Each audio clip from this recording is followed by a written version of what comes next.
आप सबको हेलो, नमस्ते, सत श्री अकाल, आदाब।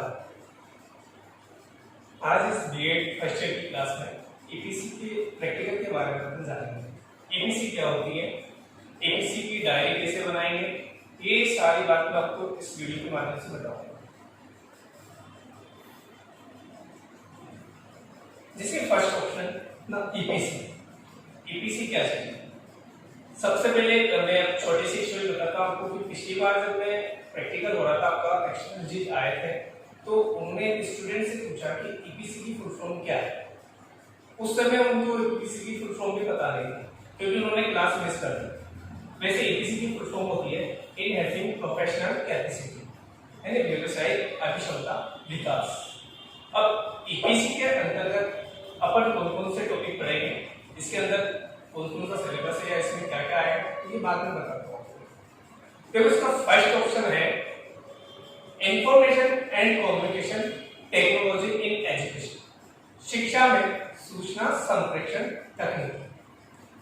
पहले इसका बारे में अध्ययन करेंगे और नेक्स्ट देखते हैं अपन concepts of information and communication technology, सूचना संप्रेषण तकनीकी की अवधारणा।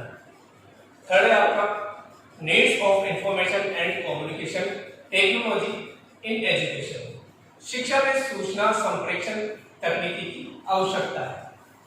और फोर्थ पॉइंट इसका tools of information and communication technology, सूचना संप्रेषण तकनीकी के उपकरण कौन कौन से हैं उसके बारे में अध्ययन करेंगे। सचित्र डायरी में इसका वर्णन भी करेंगे।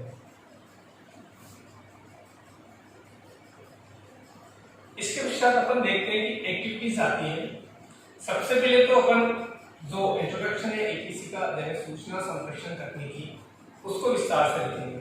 फिर एक्टिविटीज के बारे में चर्चा करेंगे। वैसे तो समस्त एक्टिविटीज आपका प्रैक्टिकल वर्क है, यानी मानो कि organise workshop in information and technology construction of knowledge, यानी ज्ञान के निर्माण में सूचना प्रौद्योगिकी पर कार्यशाला आयोजित कर इसको वितरण करें। यानी आपको जब लेसन प्लान के समय, यानी जब इंटर्नशिप के दौरान जाओगे स्कूल में पढ़ाओगे, तो वहां पर आपको लेसन प्लान बनाते समय यानी लेसन के माध्यम से बच्चों को समझाना है। तो ये तो प्रैक्टिकल वर्क हो गया जो आप कर नहीं सकते क्योंकि अभी कोरोना महामारी है, उसमें आप विद्यालय तो जा नहीं सकते, पूरा देश बंद है।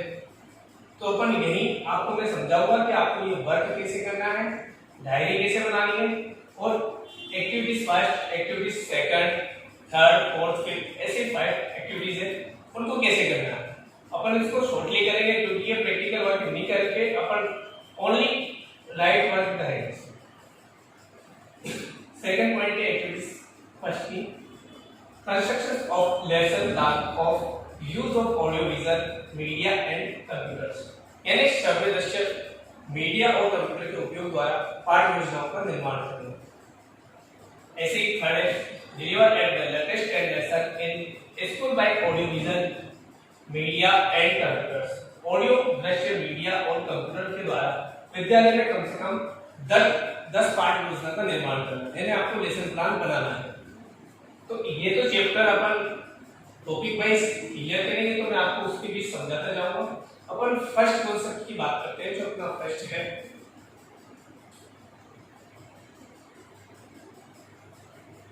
इंट्रोडक्शन में। आपको डायरी वर्क के बारे में बता देता हूं कि आपको डायरी वर्क कैसे करना है। देखो ये जो मैंने इंडेक्स आपको पहले बता चुका हूं,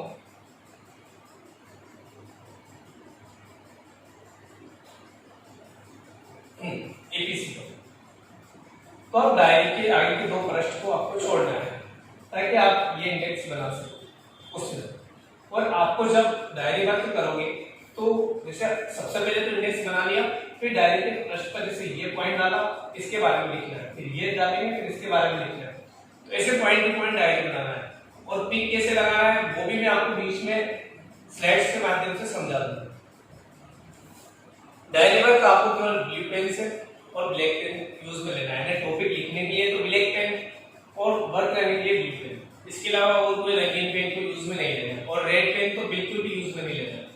और इस बात का विशेष ध्यान रखिए आप लोग, ये class only BEd first year students के लिए है जो एपीसी थर्ड जो डायरी है उसमें ये वर्क होगा।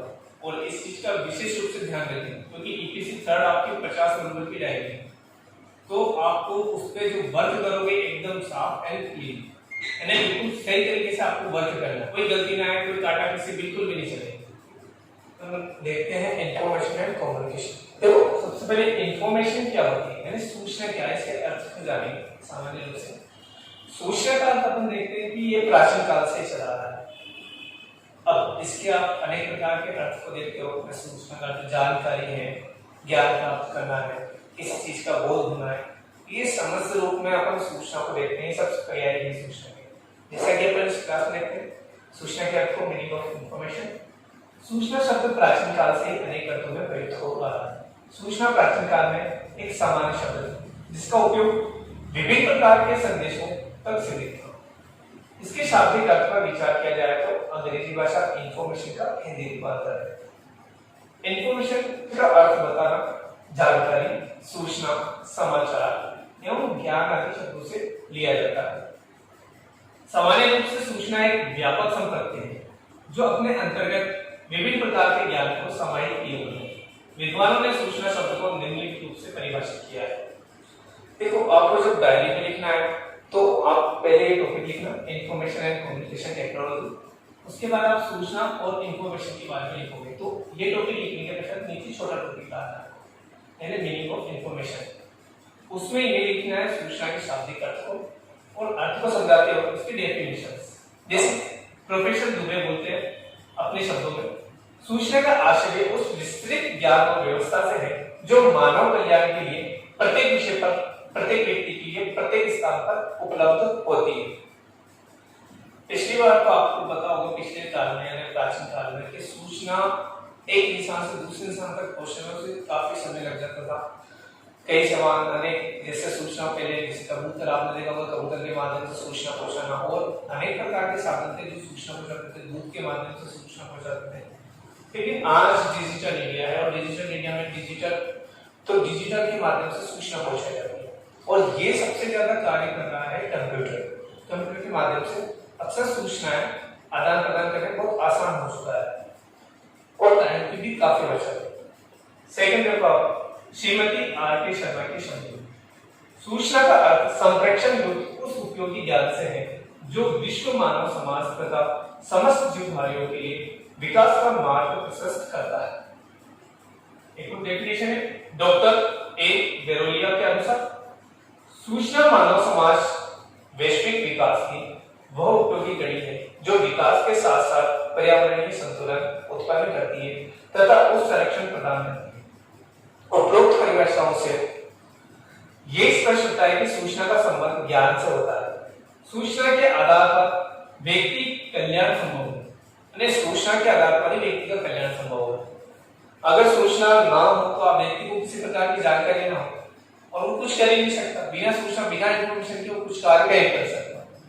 आज के युग में वैश्विक विकास का आधार सूचना यानी विश्व के विकास का आधार सूचना को माना गया है। अब देखो आप जैसे अपने कोविड-19 की बात करते हैं, कोरोना वायरस की, अपन को जानकारी लगी कि चीन में कोरोना वायरस उत्पन्न हुआ है और वो बीमारी से महामारी के छूने से या किसी के पास जाने से या बैठने से ही ये फैल रही है और 21 दिन में तो इंसान को काम तमाम कर देता है। और आज देख लो पूरा विश्व बंद है, महामारी ऐसी फैली हुई है। तो ये जानकारी अपन को कहां से मिली? सूचना के माध्यम से, टेक्नोलॉजी के माध्यम से। और इसी के लिए अपन अपने आप को सावधान रखना है। आगे देखते हैं जो संपूर्ण मानव समाज को लाभान्वित करती है अतः सूचना मानव समाज के कल्याण का प्रमुख आधार है। सूचना के स्वरूप पर विचार किया जाए तो सूचना प्राय विश्वसनीय एवं वैध दिखाई देती है। इसमें वैज्ञानिकता प्रकृति पाई जाती है। देखो वैज्ञानिकता क्या होता है?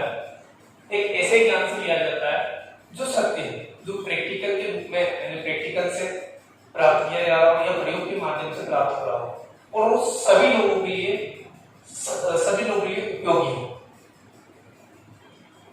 उनके आधार पर व्यवस्था का संचालन होता है, जैसे रेल प्रणाली, विमान आरक्षण या बैंकिंग सूचना, बीमा संबंधित सूचना, चिकित्सा एवं स्वास्थ्य संबंधित सूचना आदि। ये समस्त सूचनाएं वैज्ञानिक है। यानी जैसे रेल की सूचना आपको कंप्यूटर पर या अपने मोबाइल फोन पर जो रेलवे की इंडियन रेलवे की साइट है उसमें पता चल जाता है कि कौन सी ट्रेन कहाँ पर है, कितने समय पर आएगी या कौन सी पर्टिकुलर आती है। तो ये एकदम सत्य सूचना होती है जिस पर व्यक्ति विश्वास कर सकता है। लेकिन कोई ऐसी सूचना भी होती है जो असत्य होती है, जिन पर विश्वास तो किया जाता है, संपूर्ण रूप से सत्य नहीं होती। अब वो सूचनाएं कैसे होती है, जैसे मौसम से संबंधित जानकारी। मान लो अभी अपन अनुमान लगाते हैं कि 15 जुलाई तक राजस्थान में वर्षा होगी या मानसून आ जाएगा, ये अनुमान डेट है। मानसून आगे पीछे भी हो सकता है, फिक्स नहीं कि 15 जुलाई को, ये बस ये अनुमानित डेट निकाली है। इसका भी यही है, इनके आधार पर संपूर्ण व्यवस्था का निर्धारण और नीतियों का क्रियान्वयन होता है। कुछ सूचनाएं अनुमान पर आधारित होती है, जिसे कभी-कभी आंशिक रूप से असत्य भी हो जाती है, जो पूर्ण रूप से विश्वसनीय एवं वैध नहीं होती। जैसे मौसम संबंधित सूचना, खगोलीय विद्या संबंधित सूचना कभी-कभी आंशिक असत्यता पाई जाती है। सूचना की वैधता एवं विश्वसनीयता उसकी प्रकृति पर निर्भर करता है कि सूचना कैसी है। अब इसी में अपन देखते हैं कि अभी तो अपन इसके बारे में देखा है सूचना यानी इंफॉर्मेशन क्या है, इसका अर्थ को देखा, इसकी परिभाषा देखी है। अब अपन देखते हैं कम्युनिकेशन यानी संप्रेषण क्या होता है। मीनिंग ऑफ कम्युनिकेशन, संप्रेषण शिक्षा की रीढ़ की हड्डी है, यानी सूचना को एक व्यक्ति से दूसरे व्यक्ति तक पहुंचाने का कार्य संप्रेषण के माध्यम से होता है, यानी इसी को अपन ने शिक्षा की रीढ़ की हड्डी माना है। अब ये शिक्षा की रीढ़ की हड्डी क्यों है, इसका भी अपन जानकारी देखेंगे, आगे इसके बारे में बताएंगे कि बिना संप्रेषण के अधिगम और शिक्षण नहीं हो सकता। संप्रेषण दो शब्दों से मिलकर बना है, संप्रेषण अर्थात समान रूप से भेजा गया, या संप्रेषण को अंग्रेजी भाषा में कम्युनिकेशन कहते हैं। कम्युनिकेशन शब्द की उत्पत्ति लैटिन भाषा के कम्युनिस्ट शब्द से मानी जाती है, जिसका अर्थ होता है सामान्य बनाना, कनेक्ट, कॉमन। अतः संप्रेषण का अर्थ है परस्पर सूचना और विचारों का आदान प्रदान करना। संकुचित अर्थ में दो या दो से अधिक व्यक्तियों के बीच में विचारों, संदेशों और सूचनाओं का आदान प्रदान करना संप्रेषण है, चाहे व्यक्ति सूचनाओं को समझे या नहीं तथा विश्वास करे या नहीं। आज वर्तमान समय में इस अर्थ को कोई स्वीकार नहीं करता, क्योंकि कोई भी इस सूचना को माने भी सही या नहीं मान सकता, जरूरी नहीं है, उसके लिए सत्यता होना अति आवश्यक है। अब इससे आगे क्लास जो अपन नेक्स्ट क्लास में पढ़ेंगे, उसके अंदर कोई समस्या आती है तो आप कमेंट्स बॉक्स में कमेंट्स करके मेरे से क्वेश्चन कर सकते हो, डाउट क्वेश्चन कर सकते हो, या डायरी बनाने में आपको किसी प्रकार की कोई समस्या आती है तो आप कमेंट्स करके पूछ सकते हो।